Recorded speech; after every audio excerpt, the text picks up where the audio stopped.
My particular fund lost $40 million that day. It wiped me out personally because I invested heavily.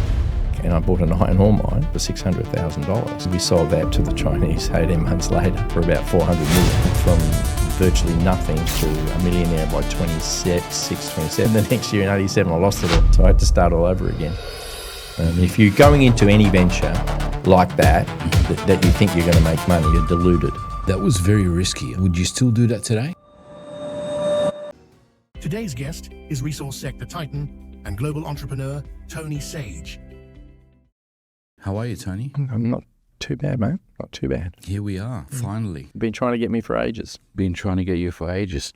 Finally nailed you down. So, Tony, you've got a Bachelor of Business from ECU. You're a certified accountant. You've operated in more than 18 countries around the world in commodities, from gold to silver to iron ore, lithium, rare earth metals, oil and gas, copper, and the list goes on and on and on. You're a director and chairman of multiple companies listed in ASX and Nasdaq. You've owned Perth Glory Football Club, and you're co-owner of Perth Fashion Festival, and you've supported multiple charities over the years. Now, before we dive into the $10 million bets and Nasdaq listings, and I'm a big believer of the foundation always gets laid early, in the early stages. So most billion-dollar stories, they start somewhere ordinary. Take me back to your humble beginnings, where you started, the kid. The kid. Oh, way back when. Jeez. Way back. A bit old now, so I've got to go back down memory lane. So, yeah, look, I was born in England. Not a lot of people get that with my accent and the way I look. Everyone says, but you're Italian. I said, yeah, but my mum's Italian. So she was a trainee nurse. She went to England, met my father. She couldn't speak English. He couldn't speak Italian. They spoke French for 18 months. So it starts to go with the story. She had to learn to adapt because she was going to end up in England. But the trouble was there was like 4 or 5 months holidays that we spent in Italy every year. So between the ages of 1 to 10, I was English school, Italy, Italian school, right, until we emigrated to Australia. So I had to learn to adapt. I mean, I remember my Italian grandmother, I'd answer her back in English and I get a whack across the head. I go back to England and my English grandmother, I'd answer back in Italian, I get a whack across the head. So I learned to adapt very quickly that where you are is what you need to look at your surroundings. We emigrated. We ended up in Adelaide. And the first thing my father said to us is, no Italian in the house. We're now in Australia. Everyone speaks English. Your mother has to learn English a lot better than she's done. So we weren't allowed to speak Italian in the house, but, and learn to adapt. And I was a soccer freak. Played soccer in Italy, played soccer in England. My father said, you're not playing soccer. There's this Australian rules football game you have to play. So he made me play Australian rules football. Right. And that's where the passion for soccer started. And I had a bits of an accent anyway. I didn't have a pure English accent, and I didn't have any sort of ethnic accent, Italian accent. So I quickly learnt the slang Australian accent to fit in. So I played football, got the accent, and then we moved to Melbourne, and then we moved to Sydney, and then we moved to New Zealand. And that was a big change because I hated Aussies in New Zealand at the time. Right. And I'd never been to a boys' school. I've always been co-ed, and all of a sudden I'm in a boys' school in New Zealand, not knowing how to play their indigenous sport, which was rugby. So as Dad says, adapt. So I played rugby for 2 or 3 seasons. I learned how to fight because in that school we had, I think it was probably 150 what they called Pākehās, white guys, and about 800 Maori gentlemen. So I learned how to fight, learned how to play rugby, got a lot of respect from the rugby, not the fighting. And all of a sudden, parents say, well, we're moving to Perth. And that's how I ended up. So by then, that over a span of 7 years, 3 states, so 3 different education systems. So it was difficult, but in each one, you had to learn to adapt. What was the reason for moving so many times? My father was an expediter. So what that means is he'd go in, start a project, and then leave. So buying all the equipment. So, for example, I think he built in Victoria a coal-fired power station. So he goes in there, buys all the equipment. Once all the equipment's bought, it's not his job to put it up. He goes on to the next job. Next job was in Sydney. He built the Kurnell oil refinery. Moved to New Zealand. He built the Huntley power station. Moved to Perth. He was involved in getting ready. Then within 6 months of arriving here in Perth, he said, right, we're moving to Saudi Arabia. And I said, no, I'm not going to Saudi Arabia. He'd already left one of my brothers in Sydney. Right. So he'd lost one, and he was only 17. When we moved to New Zealand, he refused. So, we ended up in Perth, and he left within 6 months. So it was difficult. I was 18 years old, no friends, no family. And again, it goes back to the old mantra, you've got to learn to adapt. Yeah. Sent no money. So we were expected to, because he didn't want us to stay, he wanted us to go with him. And my mother did, obviously. But so he said, right, you're getting no money. You can stay in the house rent-free, but you're going to have to pay all the utilities. You're going to have to do this. And I was 18 years old, no job, just started university. So, yeah, that was the beginnings. Wow.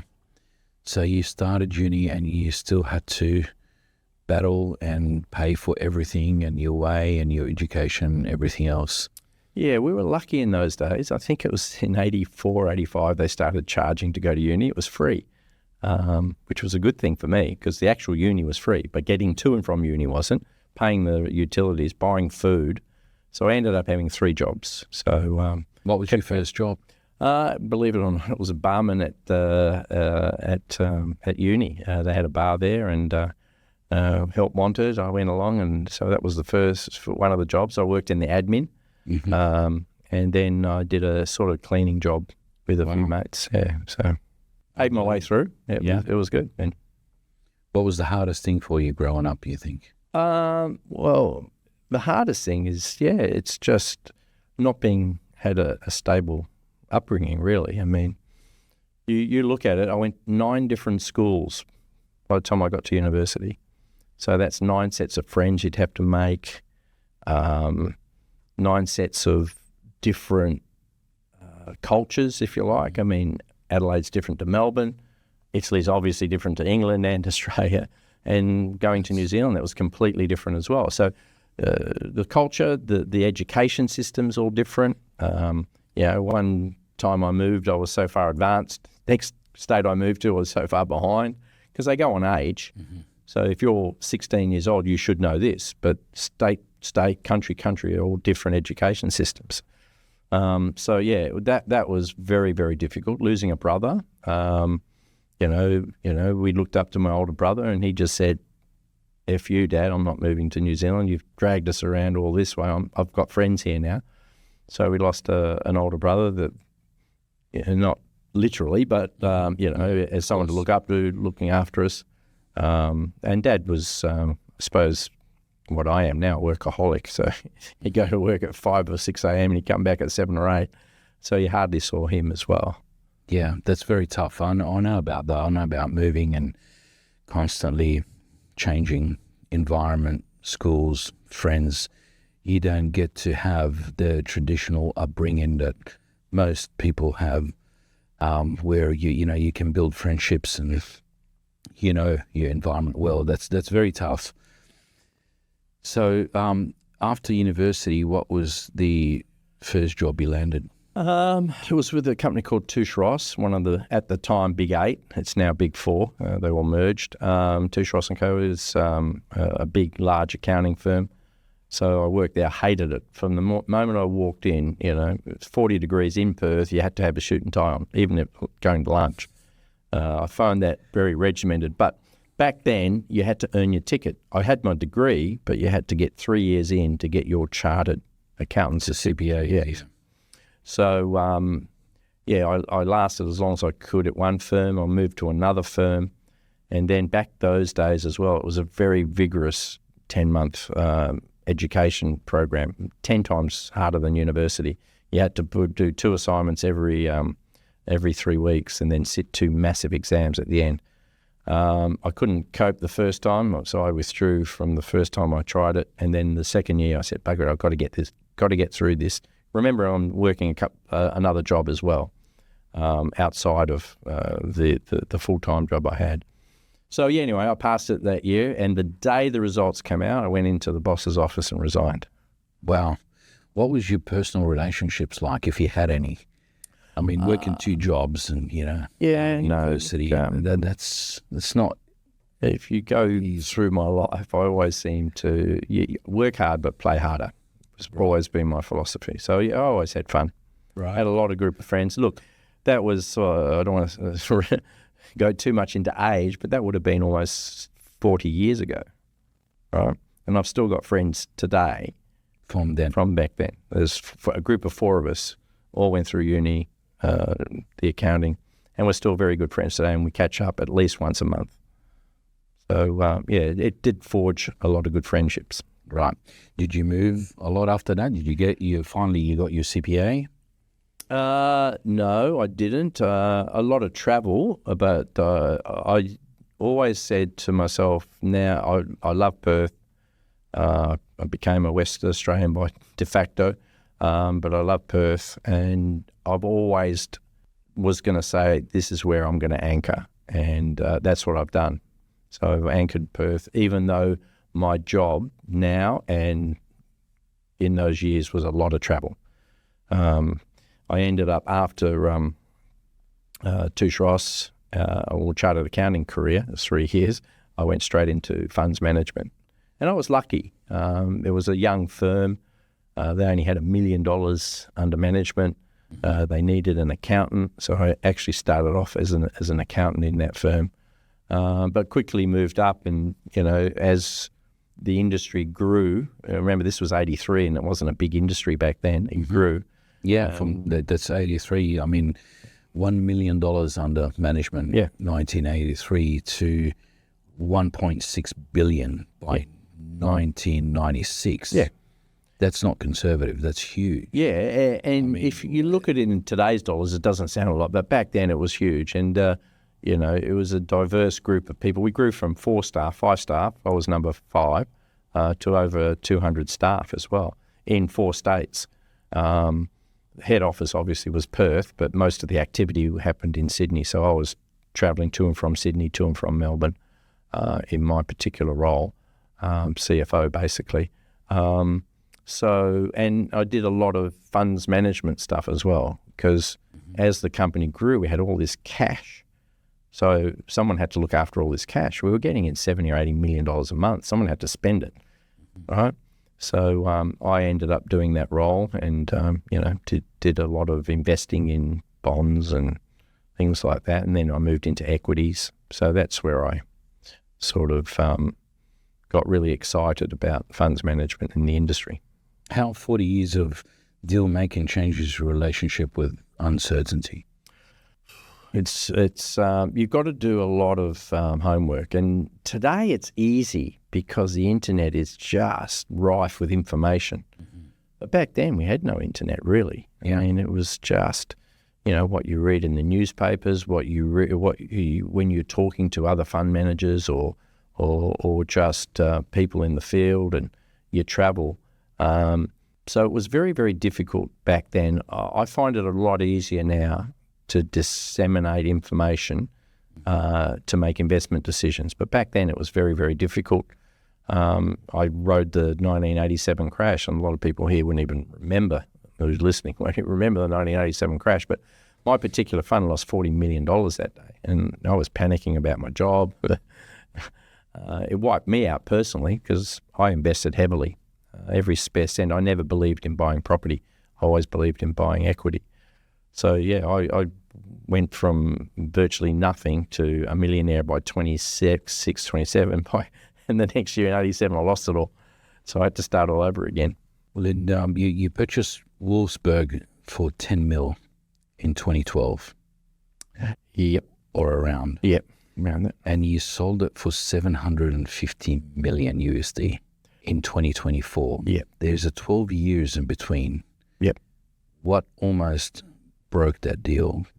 Well, a lot of things. I mean, back in 2012, batteries and lithium wasn't even a big deal at the time.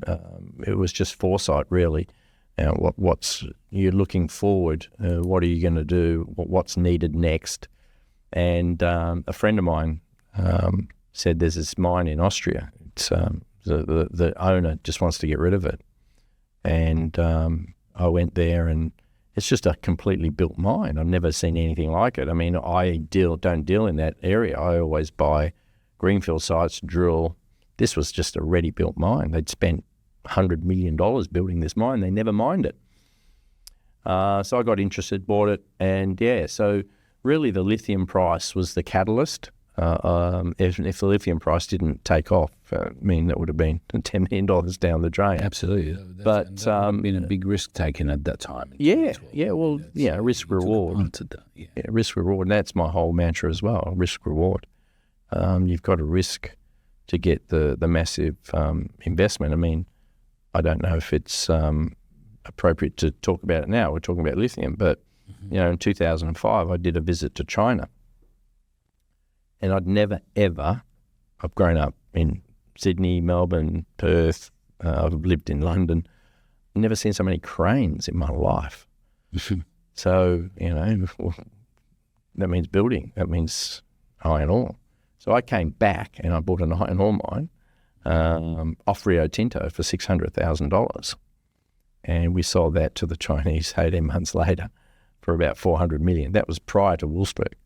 So that's what really set me up, I believe, that particular deal. But you've got to travel, you've got to go places. And right now, I'm doing deals in Saudi, and twice as many cranes that were in China are in Saudi at the moment.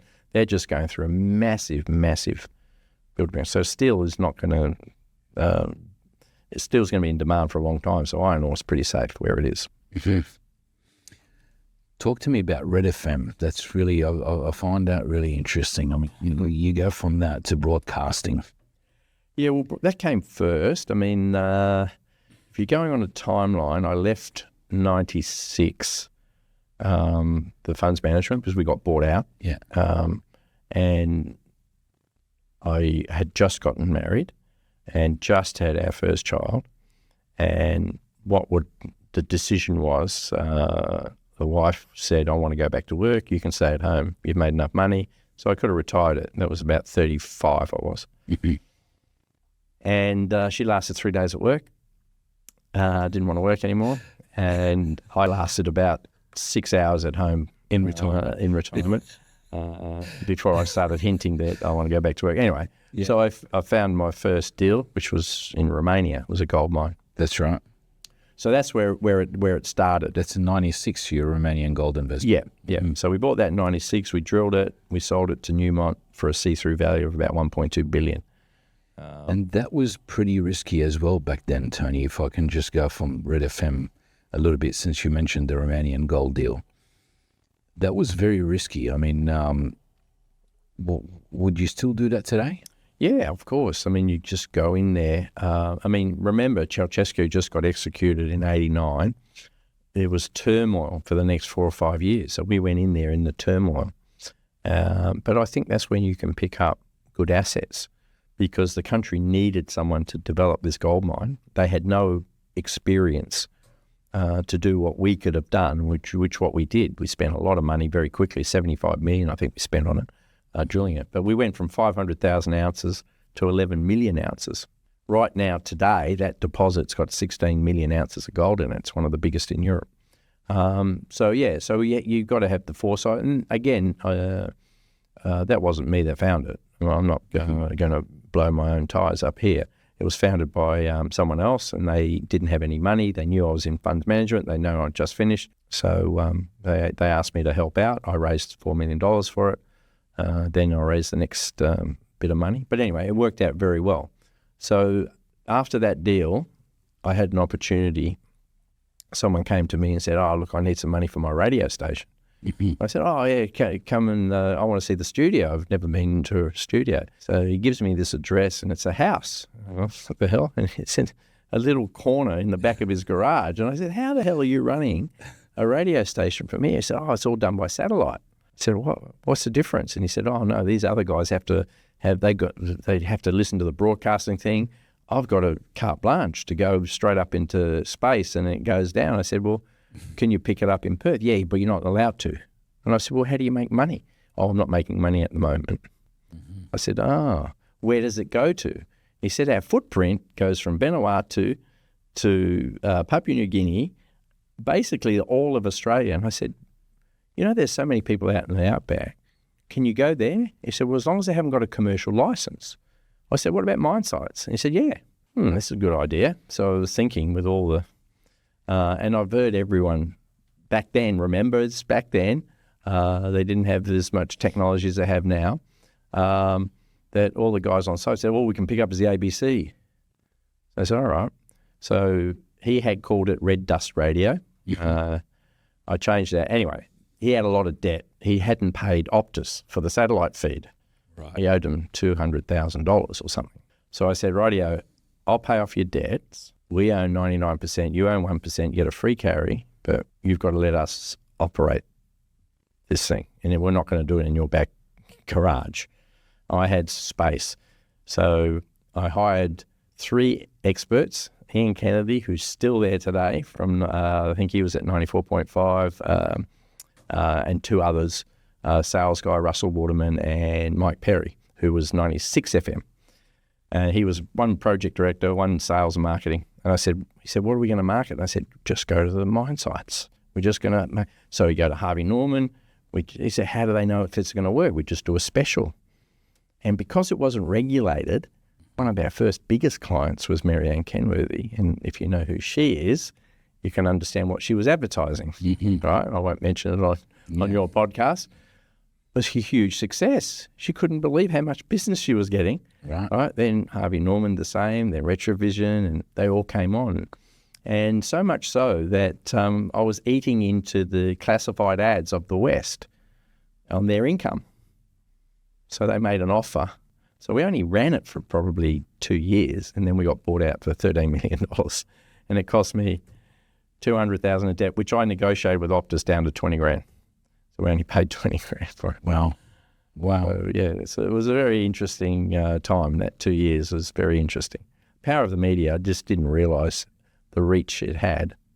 And it's still running today. Never done before. It's completely outside your scope. Yep, completely. And you go from that broadcasting, and then we talk about, you've owned Perth Glory, and for 16 years you co-owned a fashion festival. Yep. This is not your typical mining executive moves. No. Right. No. I have an accountant friend, and he came to me and said, look, one of my biggest clients is Marianne, and she has this fashion festival. I gave you tickets last year. Yeah, I enjoyed it. Well, she wants a sponsor. And I had the fashion magazine at the time, maybe it's not on your notes, but Curve magazine. I met you around that time, if you remember. Yep. That's years and years ago. So I had Curve. I think, we met through Peter Hoskins or something. Yes, Peter Hoskins. Yeah. So I had they say, okay, how much do they want? They want $100,000. And I said, well, $100,000? I mean, I'm not going to get much coverage on $100,000. He said, yeah, because we've got fashion TV coming, you've got this coming. What's she going to do next year? And he said, well, we're going to have to find another sponsor. And I said, well, why don't we do it this way? I'll give $100,000, but I want 50% of the business, and I still get the. And he put it to her and Mariella, and she said yes. And I ended up owning 50% of the Perth Fashion Festival for 15 years. Not knowing the fashion industry at all. Curve magazine I owned, but it was really run by my brother, who was was the art director. So I ended up with this, and it was like Perth Glory. It's just a money pit, and all it does is cost you money. But everyone, the government loved it, the city of Perth loved it, punters loved it. It was a great magazine. It was quality. Great magazine. But the Fashion Festival also helped a lot of students, models. I mean, Perth now in the last 4 or 5 years, it's just been dearth. There's all the modelling have to go interstate. There's really no work for them. Photographers. When you look at it, it's a ecosystem. Even though it only cost about $1.5 million a year to run, the benefits to the community. We ran it through the schools for student runway, for example.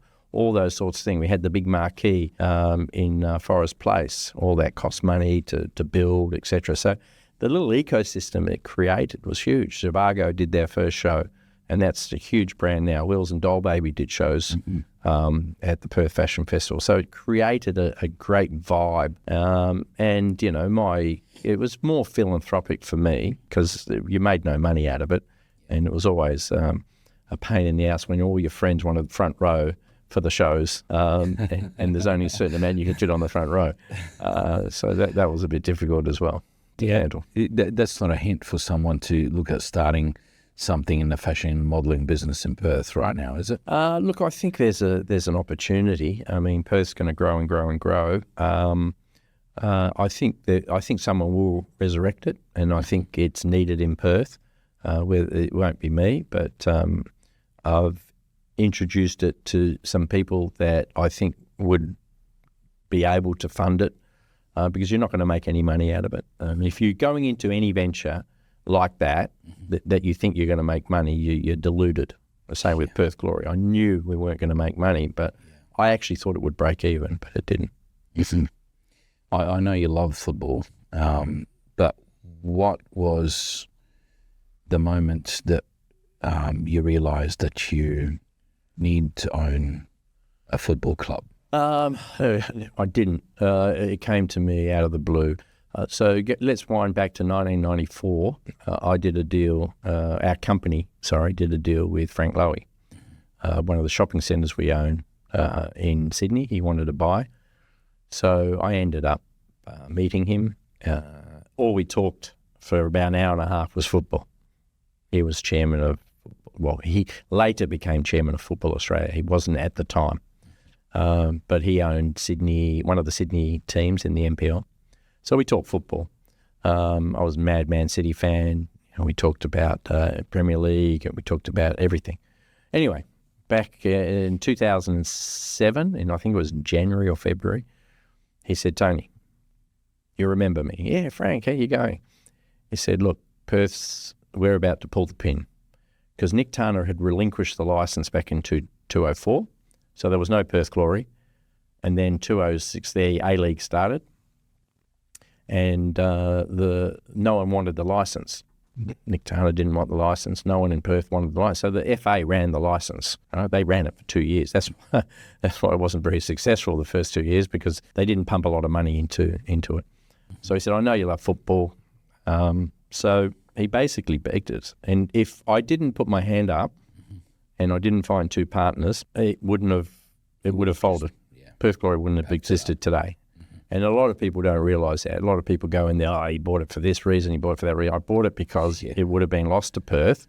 That was the threat from the FA at the time. They couldn't find anyone to run it, and they didn't want to run it anyway. And for years, not just 1 or 2 years. Anyway, so I managed to drag in two partners. I won't mention their names, but they weren't football people. One was a rugby man and the other one was an AFL guy. But they saw the opportunity. So one left after the first year and the other one left after the second year. So in 2009 on, so 18 years, I part-owned the club for 2 and then 100% owner for the next 16 years. But that's why I got into it. My passion for the game, obviously, number one, but number 2 would have been lost to Western Australia. Yeah. Tell me about what 40 years of IPOs teaches you about risk. That's a loaded question. It teaches you a lot. I mean, IPO any asset, you've got to believe in the asset for a start. In my career, I've never floated anything I didn't believe in, I didn't think would make money. Now, have all of them been successful? No.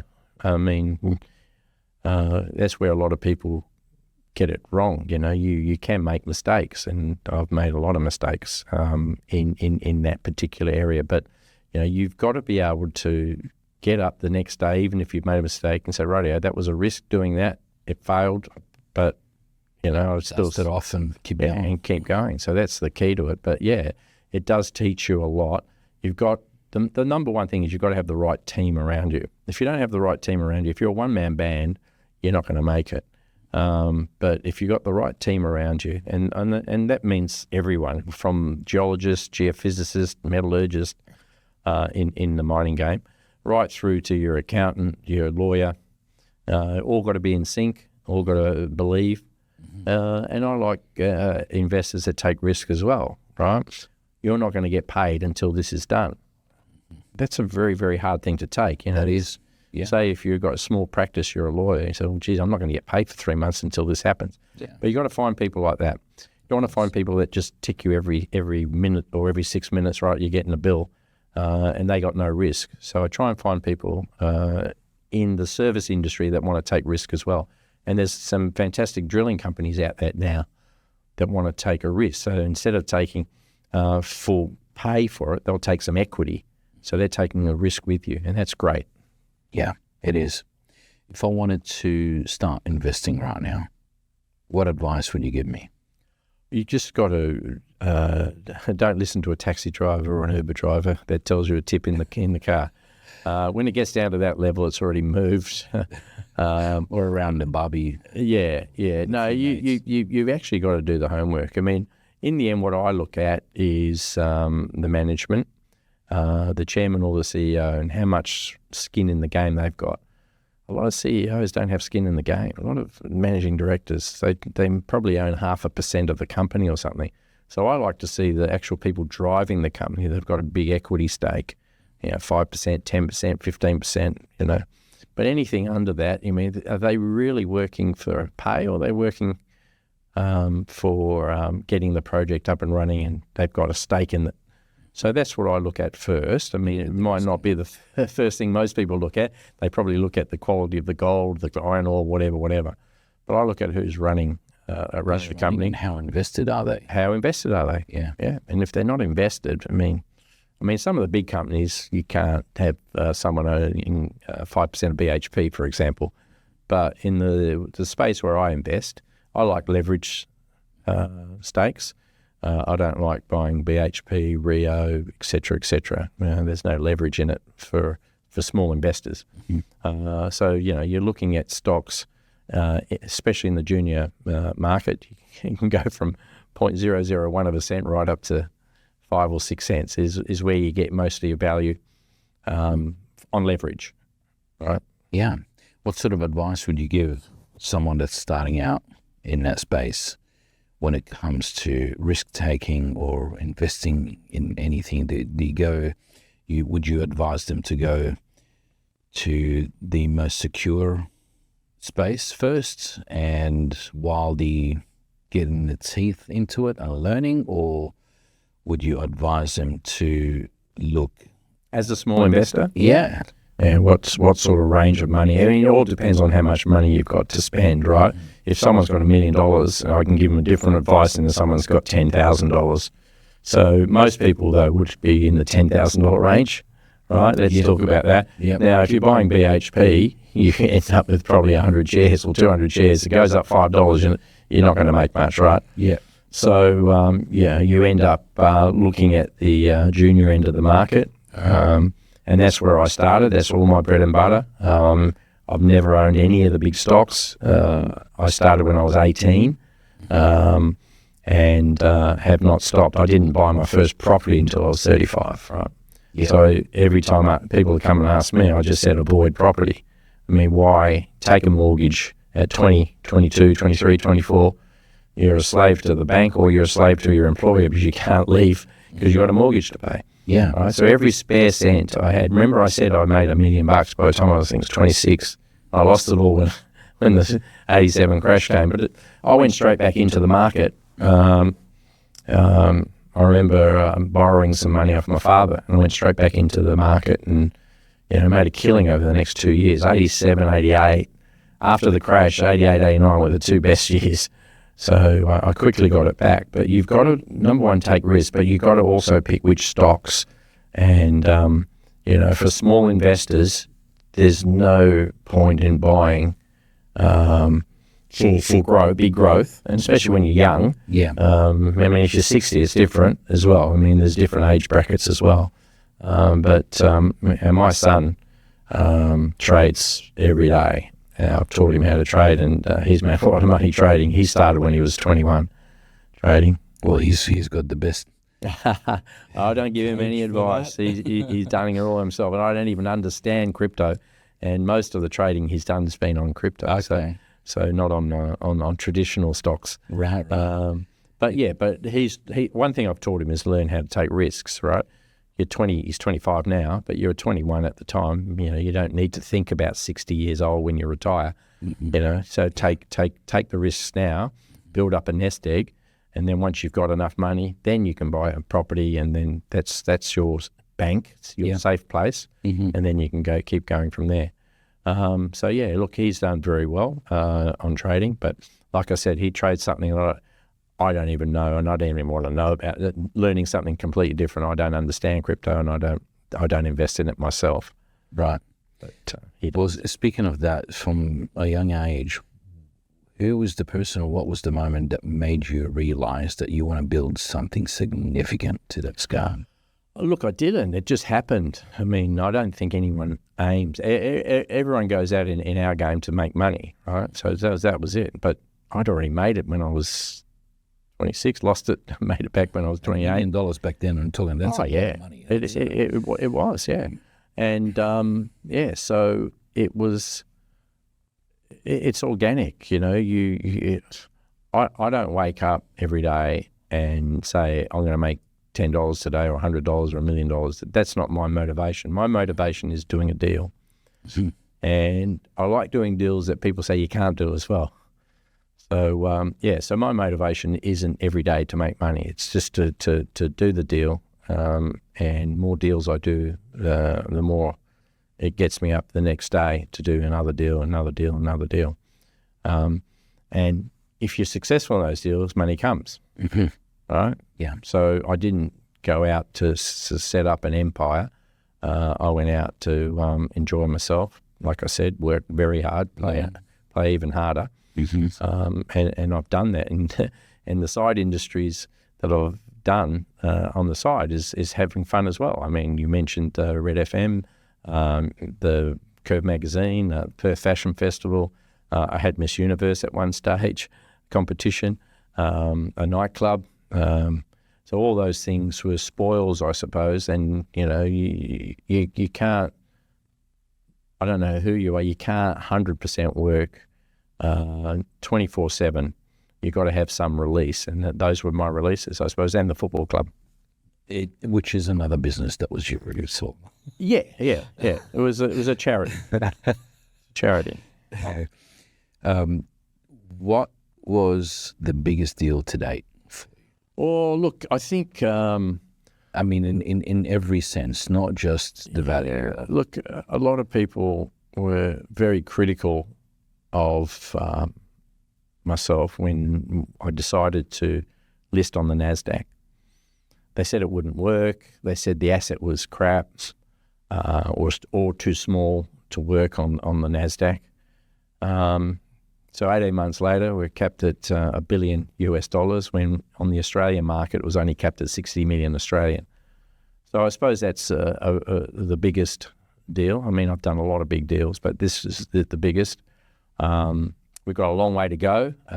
It's an asset in Greenland that's rare earths, and everyone knows the story on rare earths at the moment. So I won't bore your listeners with it, but it is. The 19th century was the boom of gold. The 20th century was the boom of oil and gas. The first half of this century so far, the first 12 years was tech. You look at your Googles, your Nvidias, your Teslas.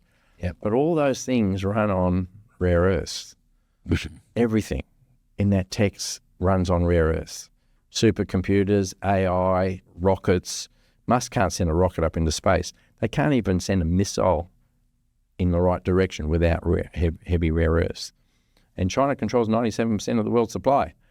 So, you've seen Trump in the last year and a half just banging on about it, and they've got to get their supply chains to the West. I'm fortunate enough to have an asset that's one of the largest in the world in Greenland. So the stock has done extremely well. So I think that would be the biggest success to date. And you've got some things happening in Ukraine, I believe, as well. Yeah, unfortunately, one of the things that foresight comes in, even though there was a lot of talk on the internet about an invasion. I bought the asset about 4 months before the war started. It's massive. It's a massive lithium asset. Unfortunately, we haven't been able to go into the country, mainly because of insurance. It's on the west side of the country, so it's safe from the Russians and what they want. But yeah, it's massive. It's sitting there. We will hope and pray that the war finishes, mainly to stop the deaths of innocents and soldiers, but also for us to get back in there and get our teeth into the project. Is there something that keeps you up at night? Yes, the US market. And since I've listed on the Nasdaq, brokers and that, all my calls are 1 p.m., 2 p.m., 3 p.m., 4 p.m. their time, which is, so I get home now at 7, 8 and sleep till about midnight. I used to only need 4 hours sleep a night, still do, but now I'm on the phone constantly. So that's what keeps me up at night. On a personal level. Yeah, on that. But look, yeah,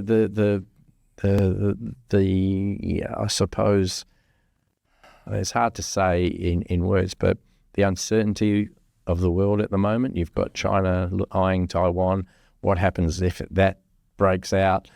Still Russia, Ukraine. You got NATO now saying that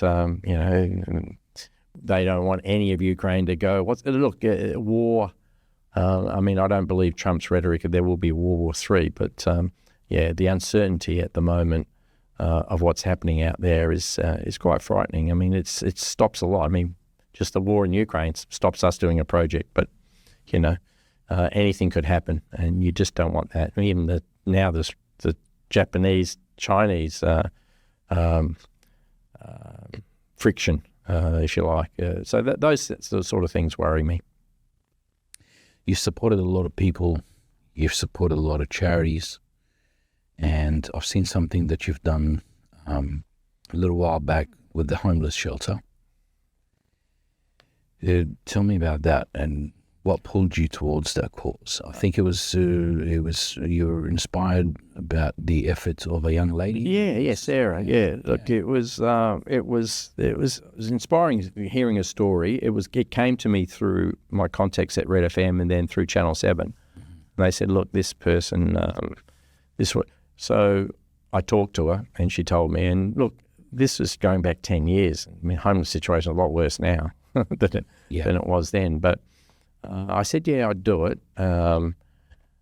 So I sort of have an inkling of what was expected, but it was called Undercover Angel, so I had to disguise myself and all that. But then she took a group of people. She took them out every Friday and Saturday night to get donations. And once people see how they were living and the anguish. I mean, one particular one got me when he came out of his area where he was sleeping in between two buildings, and the story he told was just quite it hit me.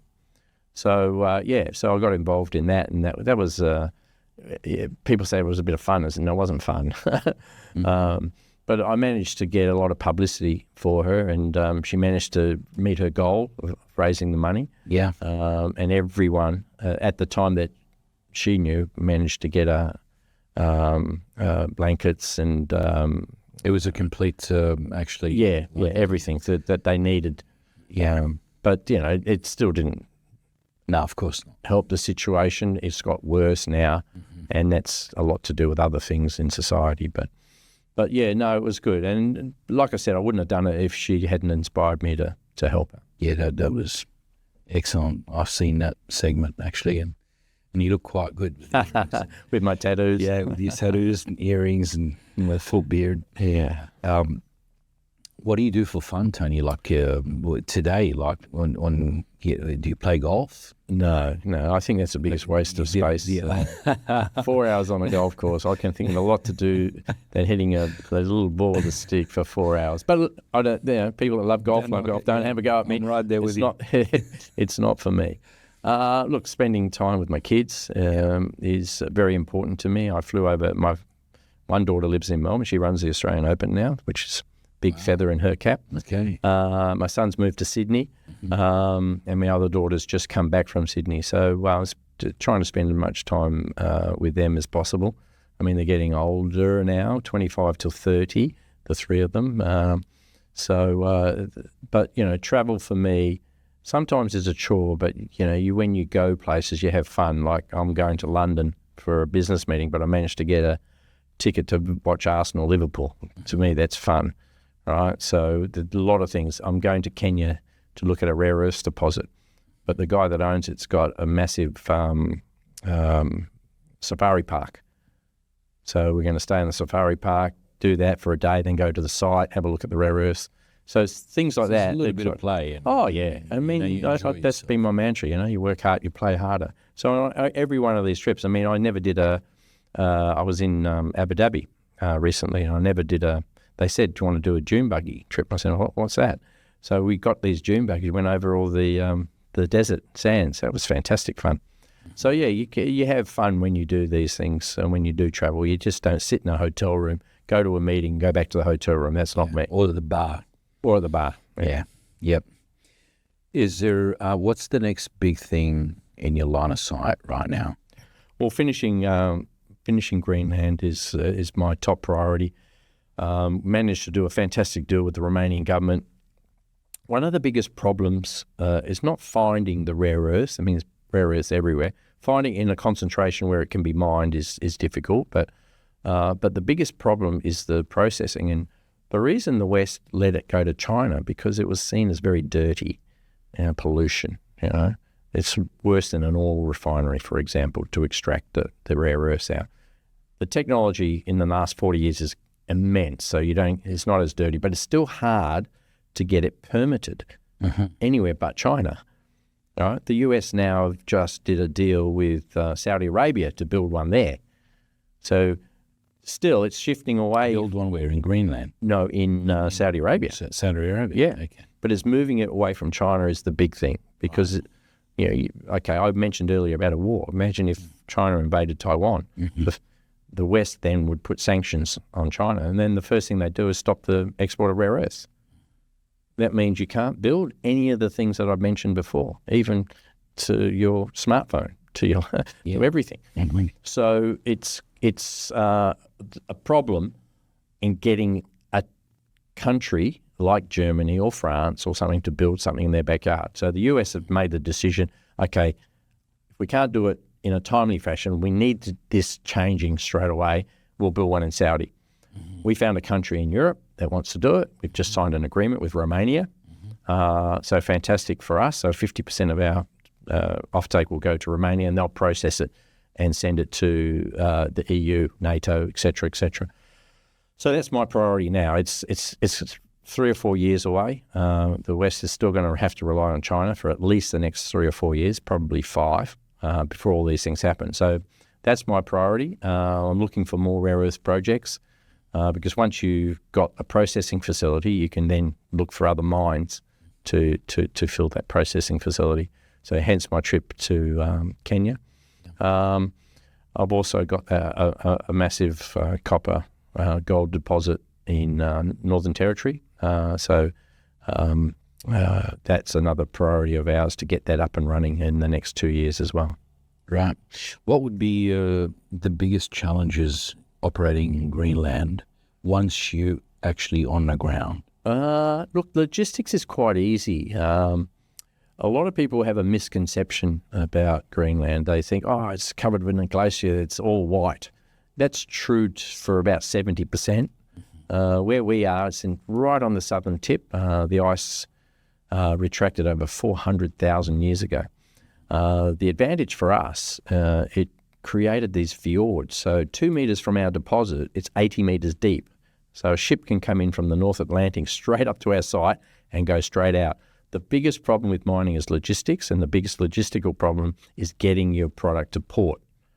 We're sitting 250 meters away from the water, 250 meters, right? Get that in your head. So we don't need a train, we don't need a truck there.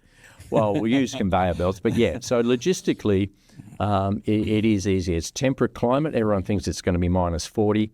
Only gets down to minus 5 where we are, right? Because it's in the southern tip. It's colder in New York, Chicago, Toronto than it does get to where we are. Brand new international airports opening up in March, so getting in and out of that's only 12 kilometres away from us. So logistically, it's easy. Because the ice just retracted, if you look at a picture of our deposit, you notice there's no trees, no grass. If there's no trees, no grass, there's no animals. So environmental license was easy to get. So, we're in a perfect spot, easy to get out to the markets through the fjord, straight to the North Atlantic, so we can send it to America or Europe. So yeah, it's one of these ones that's good. Will there be problems? Of course there will. I mean, it's still in an area where you need to barge stuff at the moment. You can't. There's no roads that go there. So to set it up, it's going to be, and that's why you hire good engineers. Yeah, and you hire good everything. Yeah, good everything. Yeah. Construction manager, engineers. Yeah, so that's my next step over the next 12 months. We won't be mining for at least a year and a half. And I just want to talk quickly about the Perth tech ecosystem. And, you built global operations from Perth. And what does Perth need to become a true mining tech hub, do you think? Look, I don't think it needs much more. I mean, we are a scene, and I can tell you, your listeners, absolutely, from every vantage point around the world, as the experts, us and the Canadians, right? So, yeah, I mean, first ones to have remote train drivers, driverless trains, first to have remote haul pack drivers. So our technology for mining is first class, and I think people come to WA to copy what we're doing, right? Copy. So, I think we're the leaders in the world in this space, and there's not much else that we can do. We're leading the way already. You can thank companies like BHP, Rio, Chris Ellison from Mineral Resources, Gina Reinhardt. All these guys have led the way, but the technology that we've got is second to none on that side. What we're lacking is the processing. So we send out the raw material. We're the best in the world at iron ore, sending out the raw material. We're the best in the copper. We're best in the gold, right? But processing to the next level, right? I mean, I thought that if we were smart in this country, we'd be producing the steel up in the Pilbara, right? We've got all the gas offshore for power. We've got all the iron ore deposits. We need a bit of coal, send it up by ship from Collie, and we could have a steel industry, but that's not the way we've operated. So we're the best in the world at getting it out. What we can improve on is processing to get to the next level of income for the country. Tony, if you could change one thing in the world today, what would it be? For one thing in the world? Jeez. Just peace. One word, just peace everywhere. Just peace, yeah. Well, that's been the world's biggest problem. I mean, you look at the news every night. How many people die in this country? How many people die in that country? I won't mention particular conflicts, but if there was just peace, everyone just settle down. I love it. Work hard, play harder. I love it. Tony, you've been a close friend. You're a truly inspiring human being. Thank you. I really appreciate you, and I appreciate you giving me the time to come in today and have a chat with me. Thanks, Ray. Thank you. No worries. Thank you.